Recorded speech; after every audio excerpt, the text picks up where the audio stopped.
জীবনে আর যাই করুন না কেন, সঙ্গীকে কখনো অবহেলা করবেন না। এটা ভারী অন্যায়। প্রত্যেকটা মানুষের সবচেয়ে নিরাপদ ভরসার জায়গা হচ্ছে তার সঙ্গী। আর মানুষ যখন তার সঙ্গীর কাছ থেকেই অবহেলা পায়, তবে সে আর কার কাছে যাবে বলুন? সঙ্গীর প্রতি একটু যত্নবান হলেই আপনার কোনো ক্ষতি তো হচ্ছে না, তাহলে যত্ন নিতে সমস্যা কোথায়? জানেন তো, মানুষ কখনোই নিজের যত্ন নিজে নিতে চায় না। মানুষ চায় সে বড্ড উদাসীন থাকবে নিজের প্রতি, আর সেই উদাসীন মানুষটাকে তার সঙ্গী খুব করে আগলে রাখবে, যত্ন নেবে।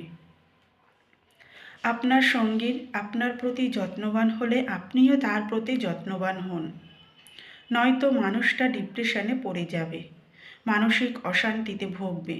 সঙ্গীর থেকে ভালোবাসা, যত্ন, আদর পেয়ে আপনি হয়তো সুখের সাগরে ভাসবেন, কিন্তু আপনার সঙ্গী আপনার থেকে পাওয়া অবহেলায় মানসিকভাবে ভেঙে পড়বে। সঙ্গীকে সময় দিন, তার খারাপ সময়ে তাকে ভরসা দিন, সাহস দিন। ডিপ্রেশনে থাকলে এতটাই তার সাথে জুড়ে থাকুন যাতে সে কখনোই নিজেকে একা অনুভব না করে।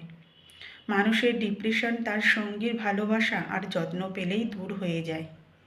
আপনি যত সঙ্গীকে দূর দূর করবেন, যত অবহেলা করবেন, অসম্মান করবেন, ঠিক তত আপনার প্রতি তার ভক্তি উঠে যাবে।